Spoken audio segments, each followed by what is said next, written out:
राज्यसभा चुनाव को लेकर सरगर्मियां तेज हैं। 10 तारीख को इसका चुनाव होना है, लेकिन इसके पहले ही 15 राज्यों के जिन 57 सीटों के लिए राज्यसभा चुनाव के लिए चयन प्रक्रिया शुरू हुई है, उसमें 41 सीटों पर राज्यसभा सदस्य निर्विरोध चुन लिए गए हैं। जिन 41 सीटों पर निर्विरोध सदस्य चुने गए हैं, उसमें मैं आपको बता दूं, भारतीय जनता पार्टी के 14, कांग्रेस के 4 और डीएमके के 3, बीजेड के 3 और इसी में आम आदमी पार्टी के 2 सदस्य हैं, आरएलडी के 2 सदस्य हैं, टीएसआर के 2, एआईडीएमके के 2, झारखंड मुक्ति मोर्चा के 1 और जनता दल यूनाइटेड 1, समाजवादी पार्टी का 1 और आरएलडी का भी 1 सदस्य शामिल है। इसी में आपको बता दूं, उत्तर प्रदेश से समाजवादी पार्टी के समर्थन से एक निर्दलीय भी शामिल सदस्य हैं जो निर्विरोध चुने गए हैं। समाजवादी पार्टी का समर्थन है जिनका नाम है कपिल सिब्बल। कांग्रेस के बड़े लीडर थे, लेकिन इस चुनावी प्रक्रिया के जस्ट पहले वो समाजवादी पार्टी के समर्थन से उन्होंने पर्चा दाखिल किया और निर्विरोध चयन प्रक्रिया में उनका नाम भी शामिल है। अब 57 सीटों में 41 पर निर्विरोध चुने जा चुके हैं, क्योंकि जो नॉमिनेशन की प्रक्रिया थी वो अब खत्म हो चुकी है, उसकी समय सीमा। अब चुनाव होना है और 10 जून को ये जो चुनाव होगा, अब बाकी बची जो 16 सीट हैं इसके लिए चुनाव होगा। इसमें आपको बता दें, महाराष्ट्र, राजस्थान, हरियाणा और कर्नाटक की 16 सीटों पर अब चुनाव होना है, क्योंकि यहाँ जो सहमति से नॉमिनेशन होता है या जो सदस्यों के पास बहुमत होता है वो नहीं बन पाया, और इसीलिए ये चुनाव प्रक्रिया होना अब तय है 16 सीटों के लिए। ये अब आपको बताएं, इस 16 सीटों में जो चयन होगा, इस टोटल में प्रक्रिया में जो 57 सीटें हैं उसमें उत्तर प्रदेश से 11 सदस्य चुनकर जाएंगे राज्यसभा के अंदर, तमिलनाडु से 6 सदस्य चुनकर जाएंगे, बिहार से 5, आंध्र प्रदेश से 4, वहीं मध्य प्रदेश से 3 और उड़ीसा से भी 3 सदस्यों का चयन होना है। इसी में छत्तीसगढ़, पंजाब और तेलंगाना से 2-2 सदस्यों का चुनाव होना है और झारखंड से भी 2 सदस्यों का चयन होकर ये राज्यसभा में जाएंगे। उत्तराखंड का कोटा कम है, वहां से 1 राज्यसभा का चुनाव सदस्य का होना है, और जो निश्चित रूप से भारतीय जनता पार्टी के जितने भी पर्चा दाखिल जिन सदस्यों ने किया है उनका चुना जाना तय माना जा रहा है।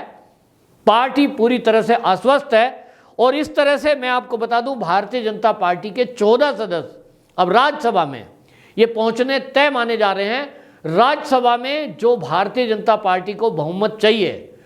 वो पहले ही आंकड़ा पूरा हो चुका है, लेकिन अब अपनी अधिकता बढ़ाने के लिए ये जो अब चुनाव प्रक्रिया है इसमें अधिक से अधिक सीटें चुन करके आए, ये कोशिश है। महाराष्ट्र में हमने देखा था कि वहाँ से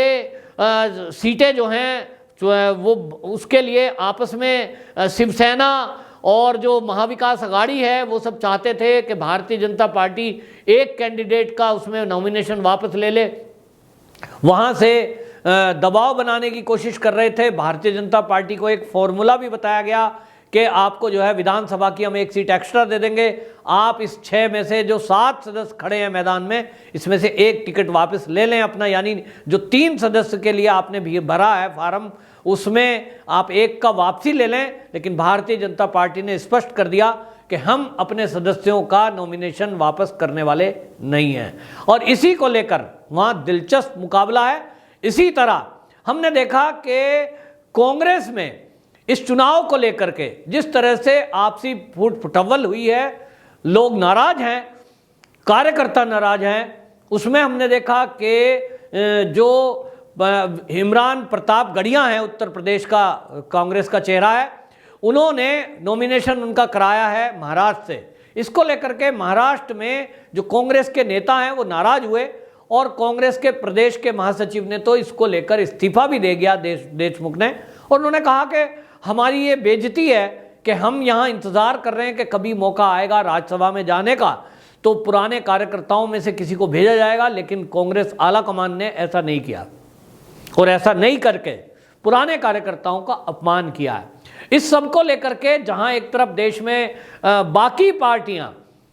उतने लोगों का नॉमिनेशन कर रही हैं जिनको और आश्वासन भी है, वहीं आपको बताएं कांग्रेस के जो एमएलए हैं उनकी वोट पड़नी है, 10 तारीख को वोटिंग होगी, लेकिन 3 तारीख को ही, 3 जून को ही कांग्रेस के हरियाणा के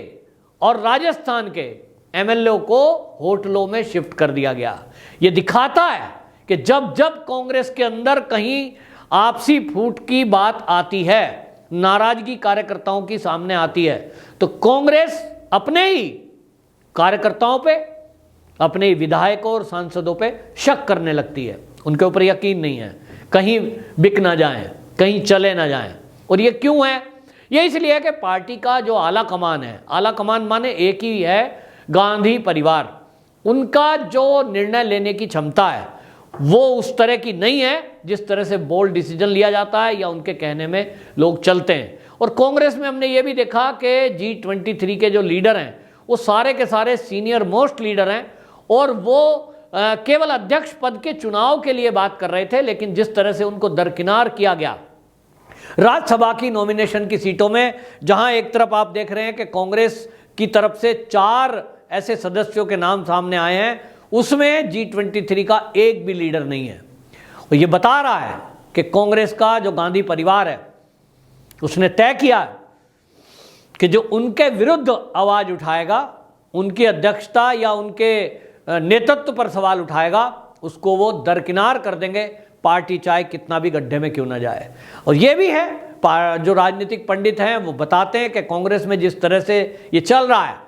अब इस चुनाव प्रक्रिया के बाद में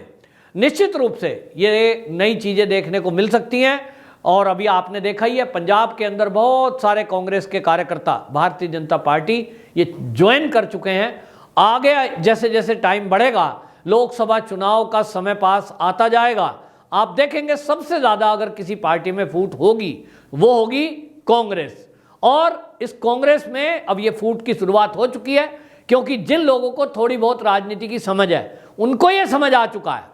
कि कांग्रेस में आप कितने भी साल रहिए, कितनी भी मेहनत करिए, पोस्टर लगाइए, दरी बिछाइए, नारे लगाइए, वहां वक्त नहीं है। वहां वक्त केवल किसकी है? गांधी खानदान की चाटुकारिता, चापलूसी करने वाले लोगों की केवल सुनवाई है, और उसके अलावा वहां किसी की सुनवाई नहीं है। आपके पास योग्यता है, आपके पास क्षमता है, आप पुराने हो गए हैं, जमीन से जुड़े हुए कार्यकर्ता हैं। कांग्रेस के कार्यकर्ताओं का कहना है कि वहां इसकी कोई कीमत नहीं है, और इसको लेकर के अंदर खाने जो फुटवल चल रही है वो अभी आपने देखा जिस तरह से चीजें चल रही हैं, उसको देखते हुए ही कपिल सिब्बल जैसे पुराने लीडर अपनी पार्टी से नॉमिनेशन करने की उम्मीद छोड़ चुके थे और इसीलिए समाजवादी का उन्होंने सहारा लिया। मतलब इतने पुराने लीडर को भी अगर वहां कोई जगह नहीं है, तो कांग्रेस में जो भी हाल फिलहाल में जुड़े हुए नेता हैं वो अपनी स्थिति समझ लें कि उनकी वहां क्या वक्त होने वाली है, क्या उनकी स्थिति होने वाली है। जिन लोगों ने 30-30 साल कांग्रेस को दिए, और कपिल सिब्बल तो ऐसे लीडर हैं जो देश के जाने माने वकीलों में भी गिनती है, कितने ही केसों में उन्होंने कांग्रेस के लीडरों को जेल जाने से बचाया है। हालांकि ये उनका पेशा है, वो वकील हैं, लेकिन वो वकील ऐसे हैं कि जो सबकी पहुंच में नहीं होते हैं। कांग्रेस के लिए उन्होंने अपना समय दिया है, उन्होंने अपने पैसा भी दिया है, खर्च किया है, लेकिन इस सब का नतीजा क्या मिल रहा है? आज गुलाम नबी आज़ाद हैं, वो भी अपमानित महसूस कर रहे हैं, उनको राज्यसभा दोबारा नहीं भेजा गया, आनंद शर्मा को भी इसी तरह किनारे कर दिया गया। तो जहां तक है कांग्रेस का ये कल्चर दिखाई दे रहा है लोगों को। लेकिन अब इस राज्यसभा चुनाव में इतना तो तय हो गया है कि पहले ही बहुमत प्राप्त कर चुकी और 100 का आंकड़ा पार कर चुकी भारतीय जनता पार्टी अब और मजबूत होने जा रही है, क्योंकि 14 सदस्य इस चुनाव प्रक्रिया में उसको और मिल जाएंगे। और 10 जून को जो ये चुनाव होगा, इसके बाद स्थिति और स्पष्ट हो जाएगी। और क्योंकि इनका चुनाव 6 साल के लिए होता है, तो आप समझ लीजिए 2024 का लोकसभा का जो चुनाव होगा उसमें भी इन चुने हुए सदस्यों की भूमिका अहम रूप से होगी। और ये जो चुन करके आएंगे, ये कई सारे ऐसे महत्वपूर्ण फैसले अभी होने बाकी हैं 2024 का चुनाव से पहले, जिसमें यह माना जा रहा है कि समान नागरिक संहिता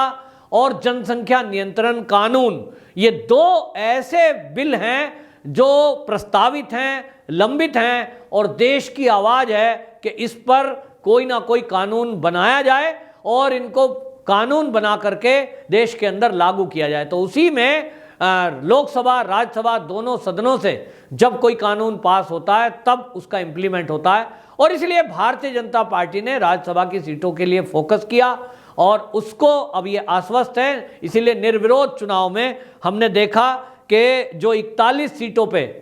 जो निर्विरोध चुनाव हुआ है उसमें 14